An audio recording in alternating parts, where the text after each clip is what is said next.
20대 초반에 만나 8년 연애 끝에 결혼까지 하게 된 정 씨 부부. 결혼과 동시에 첫째 아이가 생겼고 최근에는 둘째까지 임신해서 이번 달 출산을 앞두고 있다는데요. 이렇게만 들었을 땐 아주 화목한 것 같아 보이는 이 부부. 하지만 출산을 앞둔 아내를 두고 남편은 2달 동안 집을 들어오지 않고 있다고 합니다. 바로 남편이 직장 동료와 외도를 저지르고 그 사실이 발각되자 아예 집을 나가버린 겁니다. 그런데 이렇게 혼란스러운 상황에 정 씨는 최근 뜬금없이 경찰에게 조사를 받으러 오라는 연락까지 받게 되는데요. 평범한 일상에 찾아온 불행, 대체 정 씨에게 무슨 일이 벌어지고 있는 걸까요? 자, 오늘 이 사연도 우리 사건 반장 가족분께서 직접 제보를 해주셨습니다. 이 사연의 당사자인 부인 정 씨, 아내 정 씨는 지금 출산을 앞두고 있어서 언니가 대신 제보를 해주셨거든요. 자, 차근차근 얘기 풀어보죠. 네, 일단 정 씨랑 남편은 30대 중반이고요. 결혼 5년 차입니다. 이 둘은 20대 초반에 아르바이트를 하다가 만났고 8년 정도 연애를 하다가 결혼을 했습니다. 결혼하자마자 곧바로 아이가 생겨서 그 첫째가 지금 5살이고요. 작년 가을에 둘째가 생겼습니다. 그래서 이번 달 말에 출산을 앞두고 있는 그런 상황입니다. 아주 평범한 일상을 보내고 있었는데 이 정 씨가 최근에 이 남편의 외도 사실을 알게 된 겁니다. 이 남편이 그동안 주중에는 야근 핑계로 주말에는 출장 핑계로 굉장히 좀 외박이 잦았는데 그래서 뭔가 의심이 생기던 찰나에 굉장히 좀 직접적인 증거를 보게 됐습니다. 어떻게 알게 된 거죠, 그걸? 자, 대부분 이제 이 부정행위가 휴대전화 같은 걸 통해서 많이 이제 걸리게 되는데요. 비슷합니다. 스마트워치를 이제 남편이 차고 있는데 그 스마트워치를 목욕탕 들어가면서 거실에 놔두고 간 거예요. 스마트워치를 통해서 어떤 얼굴 나오는 그런 전화가 오다 보니까 그걸 뭐랄까 페이스 뭐 이렇게 표현하죠. 예, 예. 그 아내 입장에서 뭐지라고 하는데 갑자기 누가 받아본 겁니다. 그러니까 휴대전화 휴대전화는 연동을 해놨군요. 같이 합쳐진 거죠. 목욕탕에 가져가 들어갔고 스마트워치는 거실에 놔뒀고. 아이고야. 그래서 아내가 이상하다. 어떻게 전화를 받지? 어떻게 여자가 왜 나오지? 라고 이상하게 생각했는데 뭐냐고 물어보니까 회사 직원이라고 잘못 건 것 같다라고 했는데 그때부터 뭔가 의심을 하기 시작했어요. 그래서 남편 잘 때 휴대전화를 몰래 보니까 거기 보니까 여자한테 송금한 내역도 있고요. 급기야는 돈도 줬는데 뭔가 어플 이런 걸 통해서 어떤 숙박업소라든지 이런 것들을 결제한 내역들을 아내가 확인하게 됩니다. 이게 그러니까 휴대폰과 스마트워치를 연동해서 여기로 영상통화가 걸려오니까 여기도 그게 떴던 거예요. 그래서 이게 확인을 했던 건데 자, 그러면 그 다음에는 어떻게 됐대요? 진짜 이 정 씨 정말 하늘이 무너지는 듯한 느낌이 들었을 거예요. 그런데 이게 아이를 이제 출생을 얼마 앞두고 있으면 굉장히 이렇게 여러 가지 감정이 생기잖아요. 이 아이를 잘 키워야 되는데 그럼 지금 이 남편이 어떻게 돼야 될까? 남편하고 있어야 되지 않을까? 처음에는 정말 한숨 이렇게 크게 들이쉬면서 참았답니다. 정말 남편이 돌아오겠지. 남편이 정말 돌아올 거야. 이렇게 생각을 하고 있었는데 남편은 정리하지 않았다라는 겁니다. 그러자 이 정 씨가 그 상간녀에게 문자 보냅니다. 우리 남편에게 연락하지 마세요. 라고 이야기하니까 이 상간녀가 더 뻔뻔하게 나오는 거죠. 저한테 연락하지 마세요. 라고 이야기를 하면서 적반하장식으로 카톡 프로필에 그 남편과 이야기했던 그 글을 프로필 사진으로 남겨놓았다는 겁니다. 정말 정 씨의 입장에서는 도대체 이해가 안 되는 상황이 만들어졌습니다.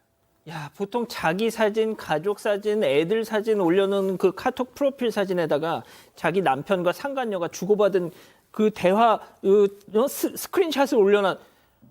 세상에 이렇게 뻔뻔할 수가 있나요, 이게? 근데 문제는 더 있습니다. 사실은 이 정 씨가 이제 남편의 외도를 알았지 않습니까? 그런데 남편이 반성하고 후회하는 게 아니고 오히려 알았으니까 또 뻔뻔하게 상간녀하고 외도를 계속 했다는 거예요. 그리고 정 씨하고 싸우기라도 하면은 잘 됐다는 듯이 전화를 거는 거예요. 누구한테? 상간녀한테. 그런데 상간녀의 집이 이 정 씨 집에서 한 10분 거리라고 하는 거예요. 그러면 상간녀가 차를 가지고 오게 되면 그 차를 타고 나가는 거예요. 그리고 그날은 외박. 그 다음날 오후 늦게 들어오는 거예요. 그런데 보통 이제 그 외박 안 하는 날에는 또 가만히 있냐면 그게 아니에요. 수시로 그 상간녀하고 통화를 하는 거예요. 그러니까 이 정 씨 입장에서는 임신한 상태이기도 하고 또 그리고 또 아이 5살짜리가 있지 않습니까? 그러다 보니까 진짜 가슴도 무너지고 억장이 무너진 상태인데 그리고 어떻든 두 사람이 계속 연락하고 있으니까 이 정 씨 입장에서는 어떻게 할 방법이 없었던 거예요. 지금 이순영님 이렇게 뻔뻔한 인간들 실제로 있어요. 그렇게 말씀을 하시는데 이거 보고만 있어야 돼 이거? 그러다가 어느 날요, 이 남편이 또 상간녀랑 대놓고 또 놀러 나간 겁니다. 만나러 나간 거죠. 그래서 이날은 정 씨도 너무 화가 나서 참을 수가 없어서 이 상간녀를 찾아가야겠다, 그 집으로 가봐야겠다 이렇게 마음을 먹습니다. 이 남편 외도 사실을 알고 그런데 이 지금까지 부부 싸움을 좀 했을 때 이 남편이 폭행을 한 적도 있다고 합니다. 그래서 이 정 씨는 무서워서 친구들한테 같이 가달라고 요청을 했습니다. 친구들이랑 같이 상간녀의 집으로 찾아갔는데 이 가보니까 남편은 이미 자리를 뜬 뒤였습니다. 이 그날 밤에 집에서 만났을 때요, 이 남편은 오히려 이 정 씨를 미친 여자 취급하면서 나는 집이었는데 무슨 소리냐라면서 아무 일도 없다는 듯이 행동을 한 겁니다. 이 그날도 둘은 부부 싸움을 했다고 하고요. 그러다가 이 상간녀가 이 부부 싸움을 했다는 사실을 알고 또 남편을 태우러 왔습니다. 이 남편은 또 그 차를 타고 그대로 집을 나가버렸습니다. 이 화가 난 정 씨는요, 친구들이랑 같이 이 상간녀의 차를 쫓기 시작합니다.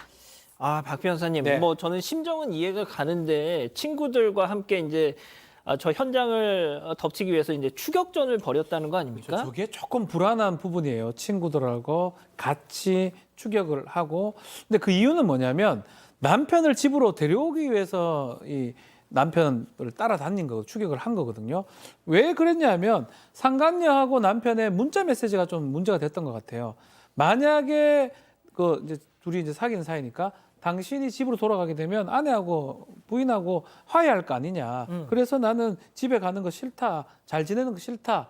라고 했던 그 문자를 아내가 봤던 겁니다. 그러니까 사실은 집에 데리고 오는 게 맞다고 생각이 드는데 오히려 이 상간녀 입장에서는 더 안 보내주려고 하는 거죠.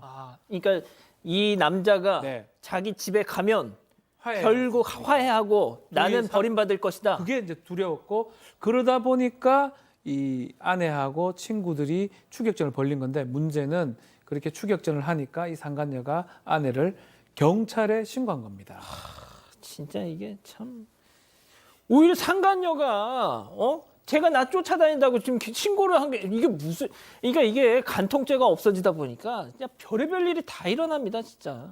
제가 지금 이 사건을 보면서 간통죄라는 게 이렇게 폐지되는 게 사회적으로 문제가 되는구나라는 생각을 굉장히 머릿속에 많이 할 수밖에 없는 입장인데요.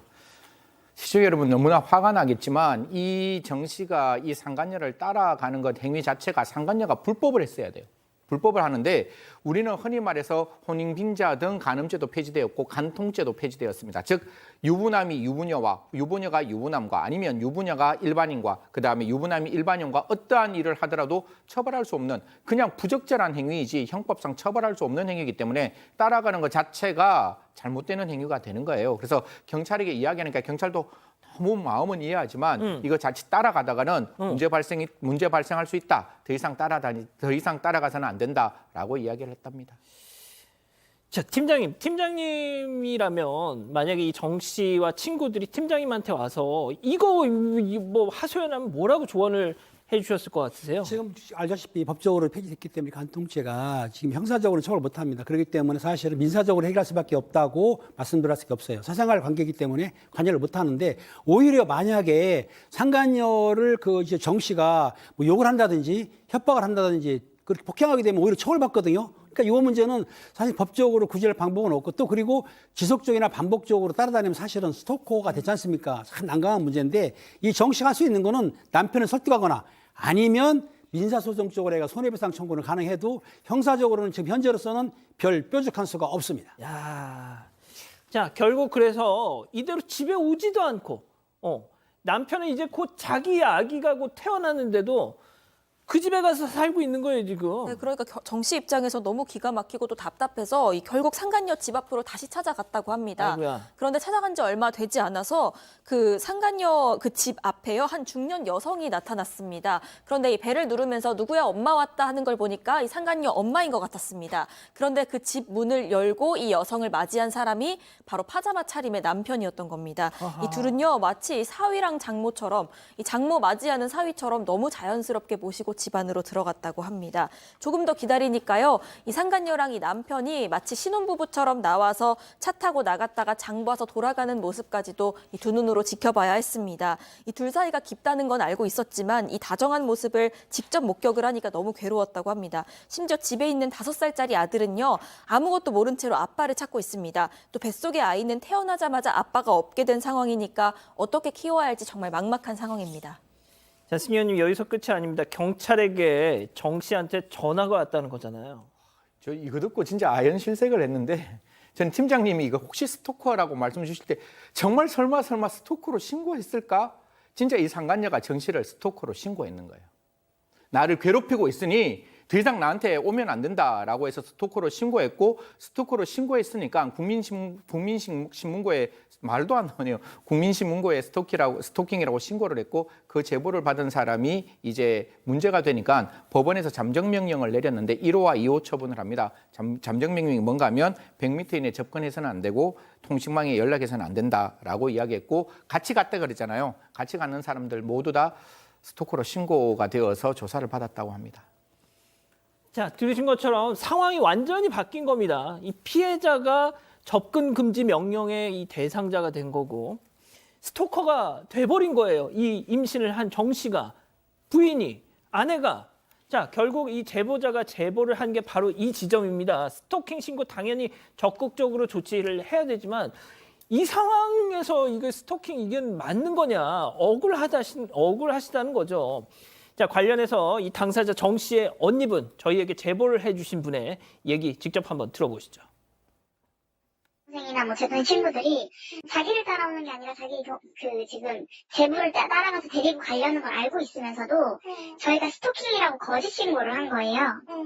그런데 나라에서는 이게 스토킹이래요. 그러면서 잠정 조치하는 걸 내가 100m 이내 접근 금지, 뭐 통신상으로 연락하는 거 절대 금지. 그럼 이거는 결국에는 그들 서로 잘 만나라고 해주는 거나 다름이 없는 거잖아요. 자, 그러면 이쯤에서 별별 상담소 오늘의 궁금증 짚어보죠. 자, 상간녀와 도망간 남편을 쫓다가 제가 벼랑간 스토킹으로 신고를 당했습니다. 억울합니다. 박 변호사님 어떻게 해야 되겠습니까 이거? 야, 좀 안타깝지만 스토킹 우리 처벌특례법에 해당할 가능성이 높아요. 아이고야. 지금 경찰이 지금 입건도 하고 조치도 지금 내렸다는 거 봤을 때 계속 반복해서 사람한테 접근하고 연락하고 했을 때 스토킹 처벌법상의 스토킹에 해당할 수가 있거든요. 그 부분이 좀 문제가 될 수 있고 말씀 앞에서 우리 패널들 계속 말씀을 하셨지만 간통죄 같은 게 없습니다. 형법적으로. 결국은 할 수 있는 방법은 민사적으로 상간녀하고 남편한테 손해배상 청구, 위자료 손해배상 청구하고 이혼 소송을 제기하는 거 정도는 할 수가 있는데 이 두 사람을 형사적으로 뭐 감옥에 넣기 위해서 하는 방법들은 현행법상으로 없고요. 오히려 본인이 지금 스토킹법 위반이 될 수가 있는데 그렇지만 이제 아마 많이 참작이 될 겁니다. 뭐 저렇게 하는 게 납득이 할 수 있는 부분이 많잖아요. 그래서 뭐 크게 처벌받지는 않을 것 같지만 범죄는 될 수가 있다라고 생각이 듭니다. 예. 자, 일단은 뭐 저희가 지금까지 전해드린 내용은 제보자의 일단 주장입니다. 만약에 이 남성 혹은 그 상간녀로 지금 지목된 그분 쪽에서 왜 우리 입장은 하나도 소개가 안 되느냐라고 뭔가 억울한 게 있으시면 언제든 연락 주세요. 반론을 전해드리죠. 자, 우리 팀장님부터 좀 짧게 마지막으로 좀 이 정 씨에게 해주실 말씀이 있으시면. 제보자가 주장한 대로 사실 스토커로 신고됐다고 한다면 자기의 그 적극적으로 이 제 스토커에 대해서 주장하게 되면은 법원에서 아마 기소유예할 수도 있어요. 그렇기 때문에 그 가볍게 처벌받을 것 같고 아까 그 박 변호사님이 얘기했지만은 형사적으로는 처벌할 수 없기 때문에 민사적으로 손해배상 징벌이라든지 이혼 가정 파탄으로 해가지고 소송을 해가지고 받아내는 방법이 그게 가장 현명할 것 같아요. 자, 승 의원님. 제가 이제 스토킹 처벌법 만들면서 제가 그 스토커에 대한 개념 정의에 무엇을 집어넣는가 하면 당사자의 의사에 반하여 정당한 이유 없이 스토커를 해야 되는 거예요. 근데 과연 이 정 씨에게 정당한 이유가 없다라고 말할 수 있겠습니까? 저는 정당한 이유 있을 것 같아요. 경찰에서 왜 이 정 씨가 그렇게 따라갈 수밖에 없었는지 그게 정말 의사에 반하지만 정말 정당한 이유가 없는 건가? 정말 대한민국의 가장 소중한 가족을 지키기 위한 정 씨의 행동을 정말 정당한 이유가 없다는 행동으로 처벌해야 될 것인가에 대해서는 진지하게 고민하시고 잠정 조치하실 때에도 정 씨의 그 정당한 이유를 꼭 한 번 정도 고려하시고 잠정 조치 저는 취소했으면 좋겠다는 말씀 드리겠습니다. 예, 남편을 쫓다가 자, 박 변호사님도 뭐 법적인 얘기는 뭐 좀 전에 말씀을 좀 드렸고요. 돌아오긴 좀 힘들 것 같아요. 돌아오기 힘들기 때문에 계속적으로 이제 뭐 돌아오길 바라고 쫓아가는 거 그 부분보다는 이제 법적으로 왜냐하면 자녀들도 있고요. 양육도 지금 해야 되고 양육비도 받아야 되고 재산 분할도 해야 되고 할 일이 사실 많습니다. 그렇기 때문에 뭐 쫓아다니는 것도 뭐 그보다는 법적인 이제 이혼 소송이나 이런 걸 준비하는 게 오히려 타당해 보이지 않을까 그렇게 생각이 듭니다. 저도 이제 이 간통법 이런 걸 보면서 어떤 남녀 간의 어떤 가정의 어떤 문제를 국가 권력이 이렇게 개입하는 게 과연 맞는 것인가라는 생각을 저도 예전에는 했었는데 요즘엔 정말 많은 분들이 저희에게 이런 문제로 제보를 많이 해주시거든요. 정말 하루에도 몇 통씩 이렇게 제보가 들어오는데 그걸 제가 보고 있다 보면은 야, 진짜 이 기자 생각이 좀 바뀌고 있어요. 저는 이거 간통법 진짜 없앤 게 현명한 건가 막 이런 생각이 드는데 우리 가족 여러분들 의견 좀 전해주시죠. 네, 가족 여러분들도 뭐 누구를 위한 법인지 모르겠다, 바꿔야 한다 이런 의견들도 있으셨고요. 네버신 비포님 정말 비정한 현실이네요. 김락경님 임신한 부인을 스토커로 만들다니 이혼하려고 마음 단단히 먹은 것 같다 이런 말씀 해주셨고요. 영케이님 민사를 애들 데리고 하는 게 얼마나 힘드실까요? 걱정도 해주셨습니다. 장태현님 저 남편 그냥 버리세요. 상관녀 보고 그냥 가져가라고 하세요. 이런 말씀도 해주셨습니다. 알겠습니다. 뭐 앞서 말씀드렸다시피 반론을 하겠다라고 생각하신다면 언제든 연락 주시고요. 자, 이렇게 정리하겠습니다. 사건의 진실을 추적하고 싶다는 사반 가족분의 사연인데요. 궁금하시다면 사건반장 유튜브 채널을 구독해주세요.